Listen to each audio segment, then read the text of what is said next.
What's up, guys? It's your host Spartanic Arts DxD back with another high school DxD related video. And today we're doing What If Issei Was Betrayed and Snapped Part 2. And I'm so sorry, I've just been really busy. I'm sorry these parts are coming out so slow. I'll pick up the pace a little bit, hopefully. It's just really hard with college athletics and just a bunch of work at the same time just running this YouTube channel. So I'm sorry it's taking so long, but without further ado, let's go ahead and roll right into it. Picking back up where we left off, Issei smiled before saying, "Do not get me wrong, Drake. I won't be accepting or trusting anyone anytime soon. Lefei, however, didn't do anything wrong and also was a part of the people who nursed me back to health. I won't go as far as trusting them completely, but I will still give them a little trust, and from there I will see where it goes." Both AI and Drake nodded at this before Issei left the room to go talk to Volley. He knocked the door to the living room to find Arthur reading a book. Byuku was eating a bag of chips. Kuroka was just laying flat on her back with Volley doing something on a computer. Issei was surprised he did not think that some famous villains who actually live a life similar to teenagers, though he soon realized that all of them were his age, and so it should not really be that surprising that they have similar interests. Volley looked up to see Issei and smirked.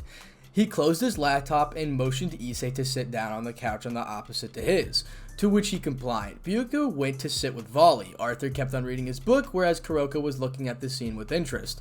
"Drake already told us what happened with you, and I want to know that I am sorry for what happened," said Volley. Issei shook his head and said, "It's not really your fault. I am thankful to you guys that you actually nursed me back to health despite having no reason to do so." Volley smiled a genuine smile before saying, "I did have a reason. There was no way I am letting my rival die. The only one who can kill you is me. Though I do want to ask you, what do you intend on doing? Are you going to join us?" Issei shook his head and said, "No. I will be leaving. I am thinking of going off the grid, but since you guys did nothing to make me doubt you, I will have Drake send you the coordinates of wherever I am." Volley nodded before saying, "So, then I guess I should wish you good luck. Good luck, and remember, if you ever want to talk, we will be here," to which Issei smiled before getting up and walking out the door, donning his balance breaker, and he flew out into the sky. Scene break. Issei had landed at a clearing in a very secluded mountain. Looking around, he decided this was the perfect place to stay for a while. As he built himself a hut, he decided to start training once he made his living arrangements. Once it was done, Issei said to Dragon AI, "Guys, so what do you think we should do for training? Both of us have decided a perfect plan for which you should start taking it to the next level. So start meditating and then you can go meet with your trainers. Me and AI have already talked to them," said Drake, to which Issei nodded before sitting cross-legged and breathing deeply. He was soon pulled into the gear and entered a white room full of people. Issei recognized them as the past users of the boosted gear. He immediately had his guard up. He noticed a striking difference though. Normally when he appeared here, the previous users remained blurry and unrecognizable. Now though, he could see the face with perfect clarity. He was unsure what that meant for him. "Hey," Issei hyoudou, "looks like you are in a pinch. You need some direction. You are facing a worthy opponent." These voices are some of the previous senpai. It's the first time he heard them speak. Now, he took a look closer to most of the senpais are wearing tuxedos, holding on to wine looking like gentlemen, and sitting on their chairs elegantly. One of the senpai is shaking the wine glass with no wine inside and tends the speech tone of a gentleman. "Foo-foo. To get out of a situation like this, we can only use that one, correct?" "What do you mean by that?" "Yes, we can only use that. That must be it." The senpai started to agree with each other. "This flow, you guys aren't telling me to use Juggernaut Drive again, right? I was worried they may maybe do something dangerous again." But the senpai shook their fingers aside. No. Wrong. Yes, we have already graduated from Juggernaut Drive. We were introduced to something even more great from you, yes? The power of breast. Huh? What the heck are you guys saying? These idiotic senpais. They're wearing the clothes of gentlemen, so I was wondering what they were going to say, and they have the power of breast. That is an outrageous thing that Sensei predicted, and it was different from the power confirmed. Shit, why are these senpais putting on such a bright face? Even if I said that, the senpais aren't listening to me. It creates a vision of the air of the whole entire white world. What appeared is a breast. Let's depend on these breasts. Yes, that is the source of the Opie Dragon who protects the future. We became gentlemen who enjoys breasts after connecting with you. Foo, this really doesn't feel bad. What are you guys muttering about? I don't get it, senpai. Then put on a serious face and then said it with a serious tone. "Issei hyoudou, you were once called the weakest Naruto, a shameless pervert. never amount to anything, yet your straightforward nature and sheer grit and determination made you one of the most powerful figures in the world today. You've shown us how foolish we once were, getting drunk on power and rampaging mindlessly. But you have shown a bright, beautiful light in this dark world. You cleansed a millennia of hatred with your charismatic personality, and freed us from the chains which we were bound by. You have shown us a future worthy for fighting for. You have also shown us the gloriousness of the Opie. That's why we decided to help you in your adventures. We now have lifetimes of experience in a multitude of a field that will give you the training, knowledge, and abilities that will make you shine, as well as aid you in groping of the lot of Opie in the future. Go forth and show the world the true power of the hyoudou. Issei just stood there, shocked. He couldn't believe it. The senpais of the boosted gear were banding together to train him, some of the greatest warriors to ever exist, probably with deadly skills to match. He knew he could learn a lot from them. He also knew it was safe as he trusted Drake, who sent him there. So what exactly are you going to do here? Issei asked his boosted gear seniors. He was excited at the prospect of training, but still needed a picture of what the final product would be. One of the senpai stepped forward and said, "It's simple, really. You are up and close and a personal fighter, but you have no style. Here we will train you in several different martial arts, making you a lethal fighter even without the balance breaker. Also, we will teach you the perfect sword style so that you don't waste your perfect blade of yours. Moving on, you have a high affinity for fire and ice. We, along with the past White Dragon Emperor here, will help you masterfully tap into those trinities, and then you create your own spells. The past White Dragon will also help you with your dividing gear. And finally, magic training, since you lack talent in it, and we will only teach you enhancement magics, which will pull correctly will help you against even the power of destruction. Finally, you'll be training your new Vanishing Welsh Dragon Balance Breaker with 2 lizards out there. That's the end result we are aiming for. Every night we will bring you into a gear and train you in the arts and techniques. As the next day you could practice them, and then we make mastering them completely," the senpai finished. Awesome. That's awesome. I can already see how badass I would look. Let's get started. We've got a year to make me into the biggest badass alive. Issei was happy. Gone were the days when people would look down on him. It was his turn to fly and look down on everything. The old Issei hyoudou was gone, and now a new one, a much stronger one, was born. And the world needed to be ready for the force of nature that was coming their way. Time skip 1 year later. It had been a whole year since Issei left the Occult Research Club. During this year, he had grown exponentially stronger. He, in his own hand-to-hand style that he created after learning several different styles, he had become a proficient swordsman, one who could force someone of Arthur's caliber to fight seriously. His control over his fire and ice elements have gone up exponentially. He was now freely manipulating them. He had his own Vanishing Dragon Balance Breaker, and even combined Subsu would combine both Dragon Ai's power. His dragons wanted him to call the form the True Heavenly Dragon Balance Breaker, but he rejected the notion as it would be disrespectful to Volley, who had become a very good friend to Issei. So instead they named it the Vanishing Welsh Dragon Balance Breaker. The said form was red color. Its gems were blue, and the whole armor had a white outline in it. Instead of 2 regular, there were now 4 wings and 2 tails instead of 1. We currently find Issei sitting in the cabin, recalling how slowly he had gotten close to all of Volley's team members. He had learned that nearly all of them had suffered betrayal in one form or another. After hearing their stories, he decided to fix their traumas and help them move on. So he first started with Byuku. Byuku left his ancestral territory for the reason that no one appreciated the amount of work he put in. He would work his ass off to make others acknowledge him for who he was, and the next thing it was Wukong. As one who changed their views on him, he eventually gave up. After his training was complete and he had mastered all of the techniques of the Wukong, he abandoned his ancestral right and began traveling the world. During his travels, he had to run into Volley, and the 2 of them hit off pretty well. It was soon after that the both of them had joined the Chaos Brigade. To help Byuku get past his trauma, Issei bluntly told him that he never saw Byuku as a future king or anyone who could give him a position that required responsibility. However, before Byuku could retaliate, Issei pulled on him into a bro hug and told him that he would accept Byuku for who he was, a good guy with a kind heart, and also among the best jokers in the world who could make anyone laugh no matter what the circumstance.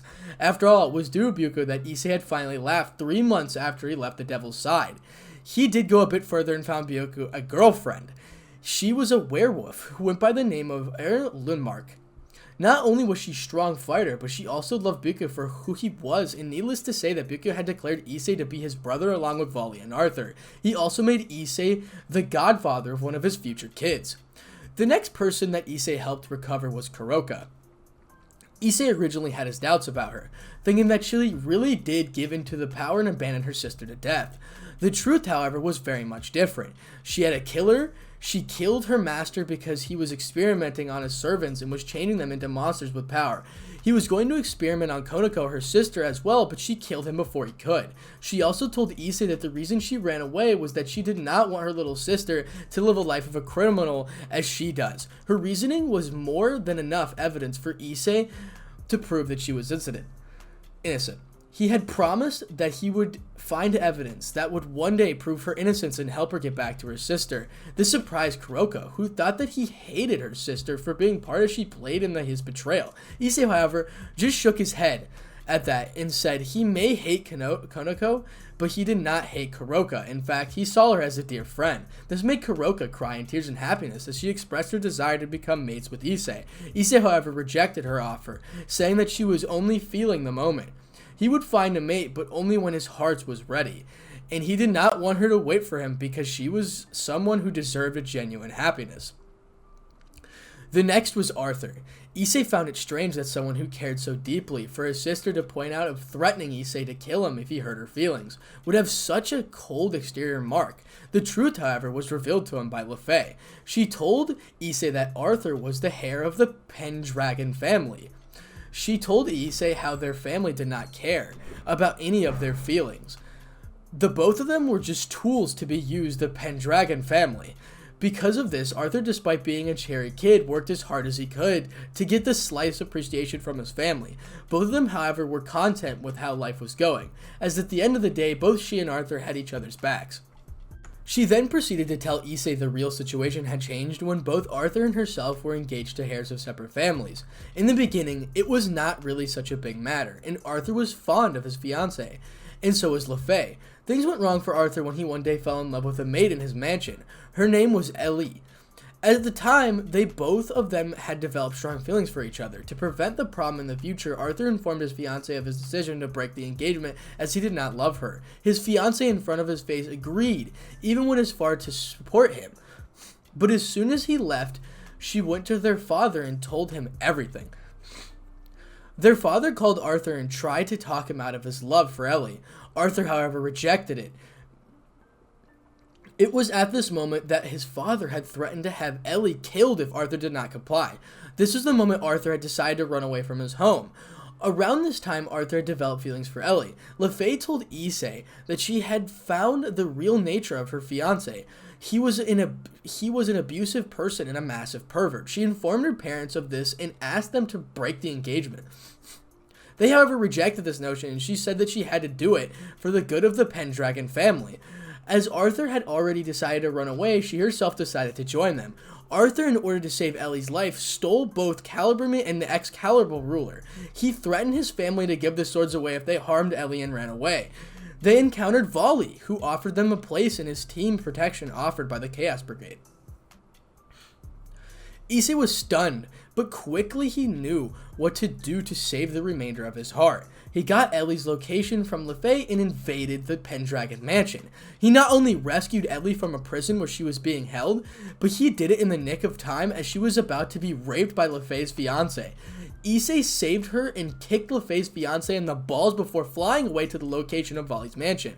Issei smiled as he remembered the look of pure relief and happiness on both Arthur's and Ellie's face when they reunited with each other. The next few times that Issei saw Arthur, he had a much brighter and actually had a small yet warm smile. Arthur then told Issei that he was worthy to be his brother-in-law, that he would entrust LeFay to him when Issei would be ready to accept her. This caused LeFay to develop a full-blown blush, and Issei could only shake his head in exasperation. The next person was the one and only Volley Lucifer. During one day of his training, Issei decided to take a break at AI's suggestion and decided to visit Northern Europe. At the end of the next day, he was sitting in the park when he suddenly smelled 3 scents that were seemingly similar to Volley's. Deciding to investigate, he followed the scents and finally saw a mother with 2 small children. The woman then spotted Issei and her eyes widened. Making her way towards Issei, she finally asked in a shaky voice, "Is it really you, Volley? I can sense your dragon inside." Issei, though shocked, kept his outward reaction static. Shaking his head, "No, my name is Issei. By the way, may I ask who is Volley and what does he have to do with my dragon?" The woman sighed before saying, "Since you must be the Red Dragon Emperor, let me tell you a story. I was originally the wife of the original Lucifer's grandson. I had a son who named Volley. But the son of Lucifer, Resvine, who was an extremist, tortured Volley because of him being half-blood. My husband was weak to oppose his father, and in the end could do nothing. Eventually we heard the plans of Rizm killing me and my husband in front of Volley to break him completely. So my husband faked his death and sent me back to the human world, whereas sacrificing his life. I moved and married again, but I still crave to see Volley. It's been so long since I've looked into those sweet eyes of his." "Oh, I'm sorry. My ranting must be boring for you," said the woman, quickly wiping her tears. She was about to leave when Issei held her hand and stopped her before saying, "I know Volley. He is fine, and he is still caring boy you knew him to be. Only this time, he is a badass fighter and a team leader of a strong group of fighters." The woman's eyes widened as she quickly held Issei's hand and said, "Can you take him to me?"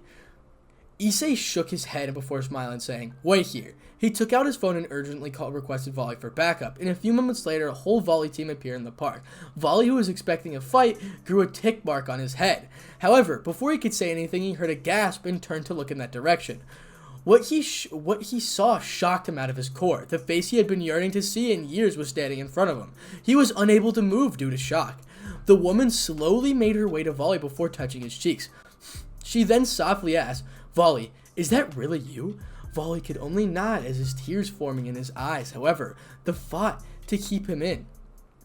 Seeing this, Issei moved towards him and placed his hand on his shoulder before he gave a reassuring nod.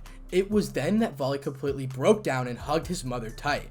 "Mom, Mom," he kept saying as his mother just held him, having a content smile on her face. The whole team Volley was smiling at the scene. A few moments later, Volley looked up to Issei and said, "Hyoudou, no, Issei, I thank you from the very core of my heart. I will never be able to repay what you've done for me." Issei shook his head and said, You do not have to thank me, Volley. Though if you really feel like making it up to me, try moving past your trauma. I will be there helping you that way. Now I will leave you to catch up with your mom and meet your siblings." As he said, the others nodded and teleported back to HQ. However, Issei, before teleporting, he said one more thing. "Volley, when you finally go to kill your grandfather, don't forget to take me with you. He will face the wrath of not 1, but 2 dragons," saying that before he teleported away. Volley's mother smiled at what Issei had said before. She said, "You have found yourself a good friend, haven't you, Volley?" Volley shook his head and said, "Not a friend, he's my brother. After today, even if the whole world is against him, I will stand by him. We will be known as the strongest heavenly dragons to have ever lived." Volley's mother smiled at him before she took him into her home to introduce him to the rest of the family. As they were walking, Volley had a conversation with Albion. He said, "I am truly sorry, Albion, but what after Issei did for me, I can't bring myself to fight him. Even if he is the red one, I hope you forgive me." "It's not a problem at all, Volley. I was going to say the same thing to you. Both of you are now brothers. I think you should talk to him about his trauma and help him move on as well. Also, you promised to break your chains. You should look at Kuroka as well. I know you love her," replied Albion. Hearing that made Volley frown a little. Albion, who was quick to see that, said, "Stop fearing your grandfather. You've got a whole family of strong individuals. They will help you take him down one day," said Albion, which Volley nodded before cutting his mental link and going back to his mother. He had so much to tell her. Issei did not stop there. He also helped Kuroka and Volley get together, which in the end was beneficial for both of them, as they're the most broken parts of Volley team and needed emotional backing for everyone else. After that, Issei had officially joined Team Volley. Though he would occasionally go back to his cabin, finally Issei thought about Lefei, the blonde wizard who had somehow broken up his walls and managed to make her place in his heart. Her sheer innocence and her calm aura were addictive for Issei. He confessed to her, and he was positively surprised when she pounced on him and hugged him, all while squealing. Issei laughed before kissing her on the forehead. Finally, packing things, he made his way back to HQ, and Volley was about to announce something big. When everyone had gathered into the room, the Volley team HQ, Volley stood up in it. "Everyone, everyone. I have decided that we will be leaving the Chaos Brigade and will be joining the Alliance. I am sure all of you are aware that over the past years, all of us have gained something important worth protecting, which is why I think it imperative for us to return for their safety, said Volley with everyone nodding. Volley then turned to Issei and said, Issei, do you have any problems with this decision? His voice had signs of worry in them, which Issei caught on. Issei knew that if he rejected the idea, it would be off the table. But Issei wasn't that selfish, and he had LeFay did not see anyone else. So he just shook his head and smiled before saying, not really. I have LeFay and you guys with me, and it's like I hate everyone in the Alliance, it's just the ORC. Also, I have been away for a long time, Issei said as he snuggled into LeFay. Volley smiled before saying, very well. Then guys, we will return intercepts the terrorist attack being set on the old Malefaction on the up-and-coming raiding game. It will be a good event for our messages to come across both sides. Everyone nodded before getting ready. And that concludes Chapter 2. Chapter 3, The Return of the Dragons. Scene break, now with Surzex. Surzex could be seen sitting in his office going through papers that needs his attention. They range from permissions to travel to have a raiding game. He could never actually understand why he did things so trivial needed his authorization. He then sighed because just as he finished his current batch, another one twice as big was waiting to be checked and signed through. Grafia, who was Surzex's wife and the queen, was standing beside her husband. Clad in her maid's uniform, she was waiting for him to ask for her assistance. She knew how hard this job was for Surzex. He was a free-spirited soul that enjoyed freedom rather than being confined in a room all day. Maybe one of these days she could convince Ejika to take over for his work for a day or two, and she could just take Surzex for a day out. She was brought out of her musing when a communication circle forms in Surzex's ear. Oh, hello, Ryutan. Did you need something? Asked Surzex as he leaned back into his chair. Onisama, it's terrible. I need you, said Rias while sobbing. Surzex immediately turned serious, and he said, I am sending Grafia over to get you. We could talk in my office. Thank you, Onisama, said Rias. The communication circle disappeared. Surzex then turned to Grafia and just looked into her eyes. Any unspoken request was made as she nodded before disappearing in a red flash. Surzex sighed as he leaned back into his chair, hoping that his Rias time was okay. If not, whoever heard her would be lucky to have his head on their shoulder with Grafia. When Grafia appeared at Rias' location, she had half expected them to be facing a strong opponent who they could not defeat alone. However, she was not expecting all the girls to be on their knees and crying their eyes out. She also noticed the glaring absence of a certain brunette. She then asked, Rias-sama, what happened? Why are all of you crying so badly? It's Issei, he's dead, Rise stuttered out. Grafia went as cold as she heard that. She may not have been expressive as Surzex when it comes to her emotions, but she still viewed Issei as her lovable younger brother. So she asked in an urgent voice, Rias-sama, are you absolutely certain? Look at him. These are his evil pieces. He did not come home last night. When we searched for him, today we found his evil pieces here, Rias answered in a shaky voice.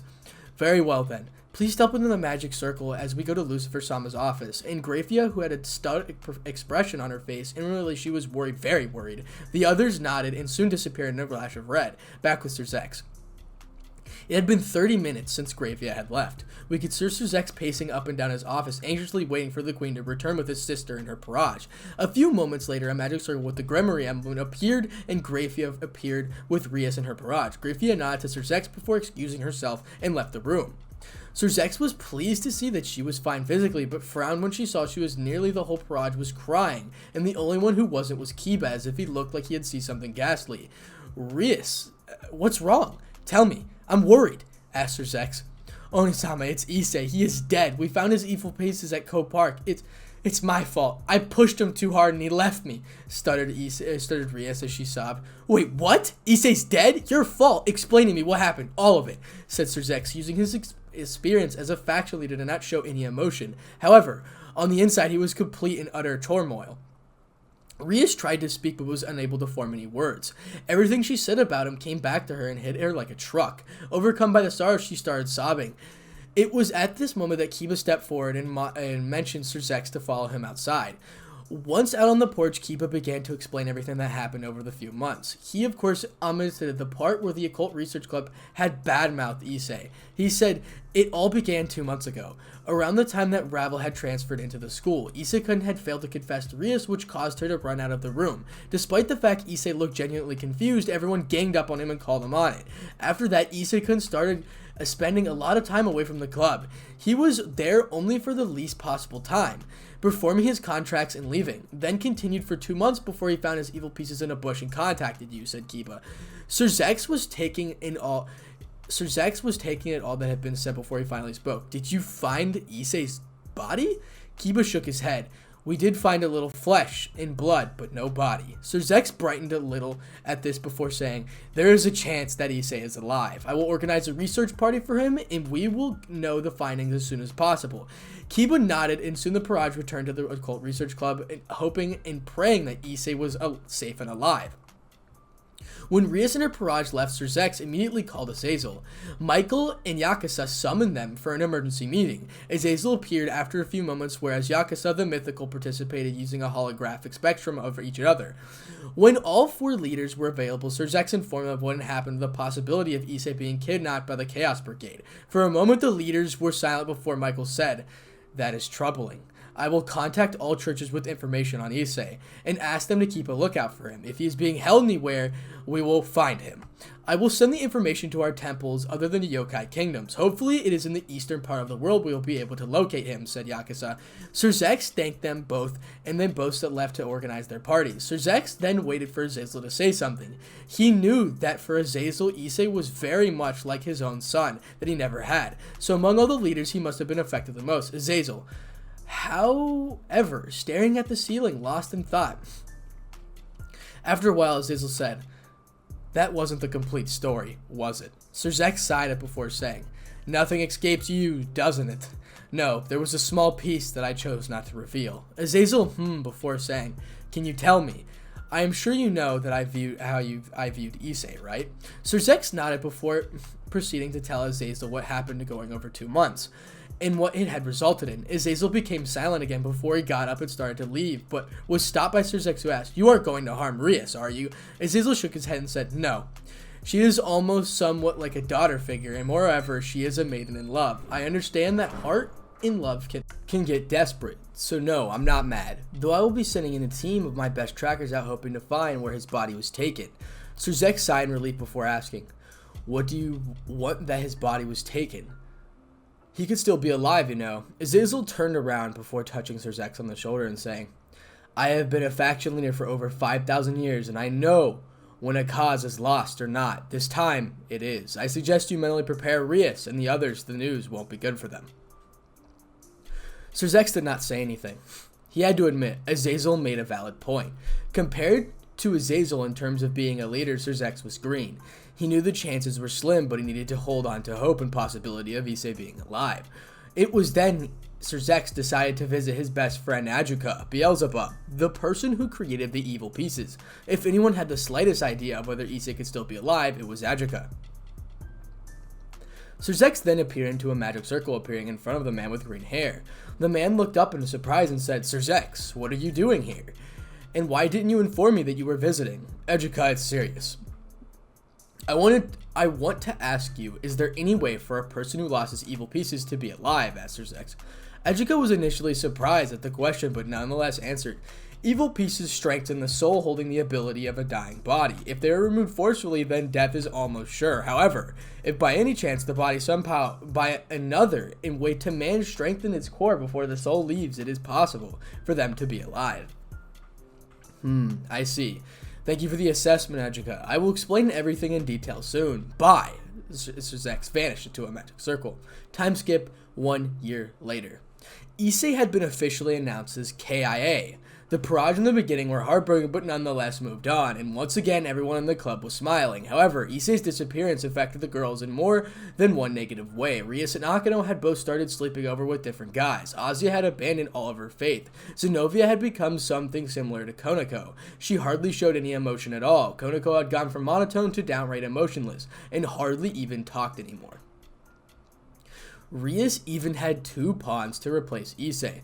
They were the wielders of the Kunsagagi and the legendary water dragon Mitsukai. However, Rias and the rest of the Parage had become laid back and hardly trained anymore. The only ones who still serious were Kiba, Gasper, Konako, Zenobia, and Ross Visa, who wasn't affected by Issei's supposed death, as she wasn't that close to him. And because of their strength, Rias had managed to get a decent record in the rating game. We currently find the Parage in the Gremory Mansion in the Underworld. They had a rating game at the weekend, hence were taking in the Underworld, before a sudden, very loud explosion was heard.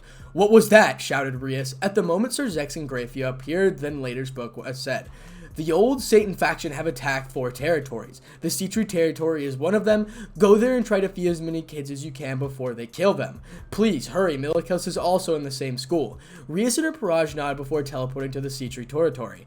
Once they got there, they began operation and somehow successfully managed to take out most of the low-class devils and rescue most of the kids. However, they weren't able to find Milikos. Soon after, they heard a booming laugh coming from the room into Russian.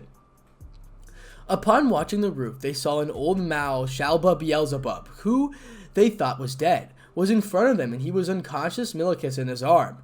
Rias shook in anger as he saw the unconscious figure of her nephew. "You! I will kill you!" Rias growled and fired a wave of destruction at Shalba, who simply shrugged it off, shocking Rias and her Parage. I was expecting Sir Zex to show up. His power of destruction is worth facing. Yours barely even tickles, much less can kill me. Now I will kill this boy. Then all of you will force Sir Zex to become a cold-blooded Avenger, who can be manipulated. Ah ha ha, said Shalba. However, before Rias could reply, a voice boomed in the air. "Even coming back from death, you haven't learned your lesson, have you, Shalba?" The infuriated Shalba, who shouted, "How dare you insult me of the great descendant of the original Beelzebub? Show yourself, or I will kill this boy right now." Shalba was about to stab Milikos before a blur rushed past the Parage and punched him hard, forcing him to release Milikos, who was caught by the blur. As Shalba was flying back, the call of "Divide" was heard. Shalba looked up at the ground and shouted, "Volley, how dare you betray a fellow Mao?" The figure, who was wearing a hoodie, removed it to reveal the face of Issei. He was instantly recognized by everyone there. He put Milikos on the ground and jumped in front of Shalba before the Parage could say anything. Issei looked at Shalba and said, "Balance breaker, Welt's dragon, balance breaker." Rang out Drake's voice as Issei was now clad in his scale mail, ready to fight Shalba. With Sir Zex and Azazel, we're going back to Sir Zex and Azazel. Sir Zex and his Parage, along with Azazel, were fighting of the Jabberwocky bought by the old Mao faction, along with the other ultimate class devils of Mao. The monster was itching its way to the Sentry of Lilith before they had a chance. "I, who is to awaken, the White Dragon Emperor who will take the law down to darkness. I walk the road of domination with infinite destruction by piercing through the imaginary dream. I shall become a pure Emperor of White Dragon, and I shall have you obey the silvery white illusions and the perfect evil ways. Juggernaut Impero Overdrive." A white mechanical dragon appeared and started battling the Jabberwocky, whereas the rest of Volley team scored the city and started taking out any threat to the civilians. This scene surprised Sir Zex and Azazel, but they nonetheless accepted the help and got back to facing the ultimate class devils of the old Mao faction that were attacking the city. Now we're going back with Issei. Everyone was staring at Issei, their eyes wide in shock. Shalba pointed accusing at Issei, said, "You bastard, how are you here? You were supposed to be dead." "The reason I am here is simple, to kick your ass." "And how am I alive? I never really died, I just decided to go off the grid for a while," replied Issei. "It doesn't matter, today is the day you will die alone. With the boy and the sister of that fake Mao," said Shalba as he fired a concentrated blast of demonic energy at Issei. Issei, however, remained rooted to his spot and took the hit head on. There was a loud explosion, resulting in a crater of smoke from Issei's position. The Parage looked on worried. They thought Issei was gone again, after he'd just come back. However, from the smoke came Issei's voice and said, "Seriously, is it the best you can do?